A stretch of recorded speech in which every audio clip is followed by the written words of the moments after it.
Eh bien le bonjour. Ah oui, je suis de retour là, j'ai fait mon petit voyage dans les terres d'encre et là maintenant je suis revenu à mon poste de journaliste de formation, hein.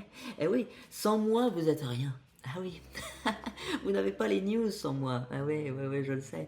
Bon, je vais vous les sortir, elles sont juste là. Alors la première news, ça va être un tournoi qui va se dérouler là ce samedi, donc il faut absolument participer, c'est très important. Deuxième news, c'est les places des challenges qui ont été chaotiques, hein. Voilà, on a tous essayé de choper une place pour Lille. Mais voilà, on va voir ça juste après. Troisième news, eh bien, on va parler un petit peu de ces tournois, justement, ces gros tournois, les challenges, et découvrir un document qui a été dévoilé par Ravensburger là aujourd'hui concernant les règles pour ces fameux challenges. Et enfin, dernière news, eh bien, on va voir un petit peu les spoilers, mais très très rapidement. Bon, on commence par la première news, et cette première news, il s'agit du tournoi The Pack. Alors, c'est un tournoi qui est voilà, c'est le plus gros tournoi, on va dire, du site Lorcana Play Network. Depuis le début, il fait à peu près dans les 140 joueurs à le dernier, c'était 186 joueurs, je crois. Donc c'est des très gros tournois et je vous invite surtout à participer à celui-ci, celui de ce samedi 30 mars. Pourquoi? Parce que eh bien, c'est la première fois que l'on aura un tournoi qui va utiliser le système de round de Ravensburger, c'est-à-dire un best of 2. C'est-à-dire qu'ils vont utiliser le BO2 que Ravensburger nous a annoncé lors du Lorecast.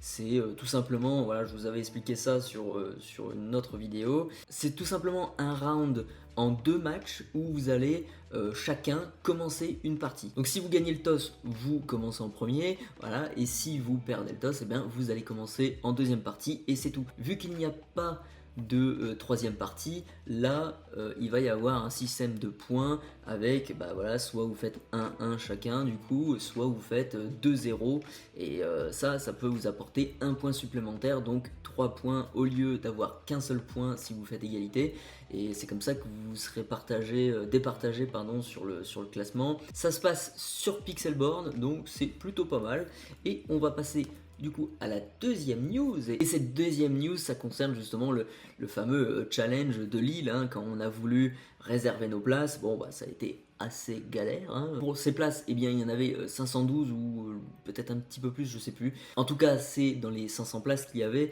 et c'était clairement pas assez parce que voilà, il y avait aux États-Unis pour Atlanta, il y avait à peu près 40 000 connexions simultanées pour 500 places, donc voilà, c'est pas top. Ravensburger a communiqué sur ce sujet-là et a fait un tweet où ils disent justement vouloir trouver une solution à ça, et il y a 2 solutions possibles. C'est soit ils rajoutent des places, voilà, et donc du coup on passe peut-être à un tournoi de 1000 joueurs ou 2000 joueurs, et c'est largement possible étant donné que Lille Grand Palais, bon voilà, ils ont fait quelques grands prix de Magic notamment où il y avait 2000 joueurs, donc c'est largement possible, c'est très grand là-bas, donc voilà, on peut accueillir ce monde-là.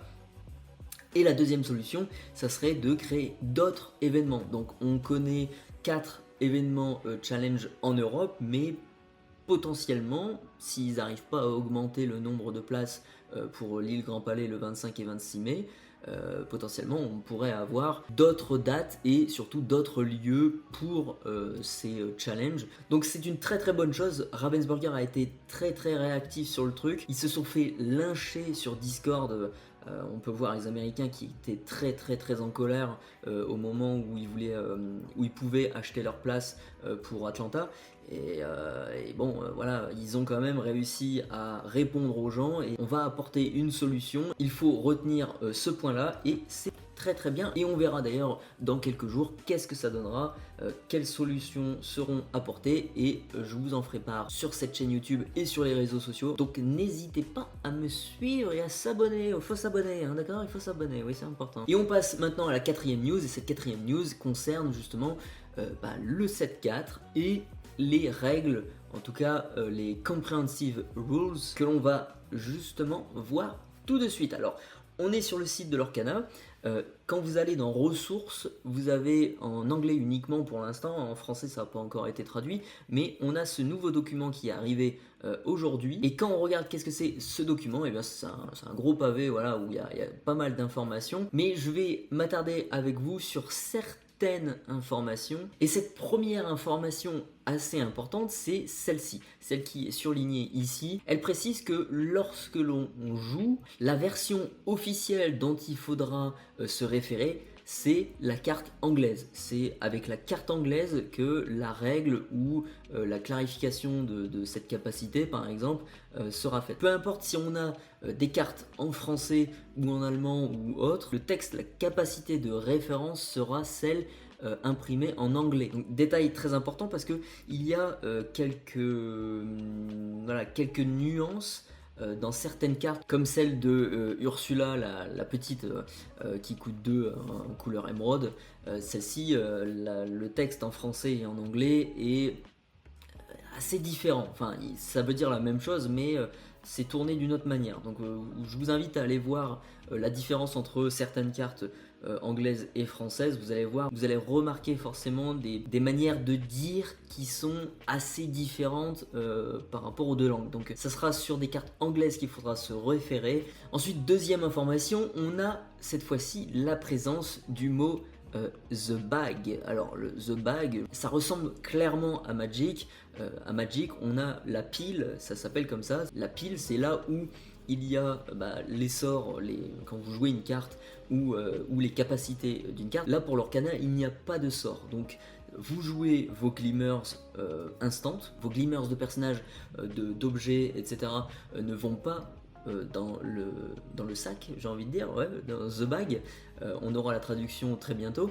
Ils ne vont pas dedans, ils vont directement sur votre board. Il y a uniquement les capacités qui s'activent qui rentreront dans cette fameuse The Bag, tu vois. Ça devient un petit peu plus clair, on a clairement une zone qui n'est pas visible, qui s'appelle The Bag, et c'est là où on a toutes les capacités qui se résolvent les unes après les autres, donc c'est assez intéressant. Une autre information qui est assez intéressante aussi, c'est qu'on voit que on commence le jeu à 0 de l'or, ça c'est déjà pas mal, mais surtout qu'on peut utiliser n'importe quelle méthode pour traquer nos points de l'or, donc pour compter nos points de l'or. On peut très bien utiliser l'application TCG Companion de Disney Lorcana, celle que vous avez sur votre smartphone, donc on peut utiliser ce truc là. On peut aussi utiliser un lore tracker que vous avez là dans l'Illuminaire Trove par exemple, ou vous pouvez aussi utiliser un papier et un crayon. Donc il y a eu quelques débats là-dessus lors de Vernon et compagnie avec l'histoire de on peut pas utiliser du papier, du crayon, etc. Et je crois aussi à Cannes. Mais là, pour le coup, pour les challenges, vous pourrez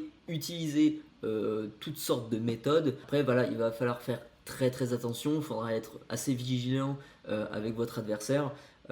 S'il ne triche pas ou des trucs comme ça, parce que je sais qu'avec le dé, voilà, vous voyez, c'est assez facile de tiens, j'ai bougé un petit peu le dé. Non, j'étais à 7 de l'or, j'étais pas à 6, voilà, et du coup, ça perturbe quand même pas mal. Et c'est comme ça qu'il peut y avoir des cas de triche ou des trucs comme ça. Moi, ce que je recommande, c'est d'utiliser un papier et un crayon, vu que c'est autorisé. Comme ça, c'est clair, vous avez vos petites notes avec, voilà, il gagne tant, moi j'ai gagné tant, et au fur et à mesure, voilà, vous avez une idée claire. Et enfin, une dernière information qui a l'air assez sympathique, alors que tout le monde n'aime pas forcément. Moi, je suis assez partagé sur la question. On a le terme Banned Cards. Alors ça, voilà, ça veut dire banlist et compagnie. Alors, pour le moment, il n'y a pas de banlist, il n'y a pas de carte à bannir à mon sens. Il y a le terme de carte bannie qui est maintenant officialisé par l'Orcana. Il y en aura au bout d'un moment. Je ne pense pas qu'il y en aura présentement et je pense pas qu'ils vont bannir quelques cartes avant le challenge. Après, je pense qu'ils essayent de voir qu'est-ce que ça va donner lors des championnats de 7 déjà, de voir un petit peu si il n'y a pas des decks qui sont ultra présents et que du coup, en fait, ils s'aperçoivent que cette carte-là, c'est celle-ci qui fait gagner à chaque fois. Voilà, admettons, on pourrait penser à des soyez prêtes ou des trucs comme ça. S'ils remarquent qu'il y a une carte qui gêne le gameplay de l'Orcana, je pense qu'ils feront quelque chose et l'ajouteront dans cette banlist. Je pense qu'il n'y a pas de débat. Le soyez prête, ce rêve bleu, etc. C'est des cartes certes très fortes, mais dans Magic vous avez des soyez prêtes qui arrivent tour 4. Donc voilà, ça va, c'est pas très menaçant le soyez prête. Mais bon, on verra ça un petit peu plus tard. Dites-moi en commentaire d'ailleurs si vous voulez voir des cartes bannies, ça serait intéressant de savoir ça. Et on va retourner sur la dernière news. Et cette dernière news, eh bien, c'est tout simplement les petits spoilers. Au niveau du set 4, on nous a donné quelques cartes que je vous invite à aller voir sur ma chaîne, sur cette vidéo précise où je fais une analyse des spoilers du set 4, où on a eu quelques cartes de Encanto, etc. Donc je ne prends pas plus de votre temps et c'est terminé pour aujourd'hui. On a eu toutes ces petites news là. Alors j'espère qu'on aura des nouvelles de la part de Ravensburger pour ces fameuses places des challenges à Lille, surtout que moi j'ai déjà réservé l'hôtel et mes billets de train, donc si je peux pas y aller, enfin si je peux pas participer au tournoi, bon, j'irai en touriste quoi, voilà, c'est tout. Touriste, c'est bien aussi. Mais j'aurais quand même voulu participer à ce truc là et puis surtout peut-être avoir la chance d'avoir ces fameuses cartes promo du challenge. Et puis comme c'est le premier challenge en plus, c'est quelque chose quoi. Donc on verra ça très prochainement. Et voilà, c'était assez speed, hein. Moi c'est la fin de la vidéo et donc du coup moi je n'ai plus qu'à vous dire, voilà, parce que j'ai du taf, hein, voilà. Je vais pas passer 107 ans, hein, d'accord, ok, moi je dois ranger une bibliothèque parce que Bob là, il m'a foutu le boxon ici, hein. Ah, il m'a foutu le boxon, regardez, ça a encore tout le foutoir ici, là, voilà. Donc bon, allez, je vous laisse. N'hésitez pas à mettre un petit pouce vers le haut et puis à vous abonner, hein, d'accord, hein, voilà. Hein, faut s'abonner. Bon, sur ce, prenez soin de vous et à tantôt.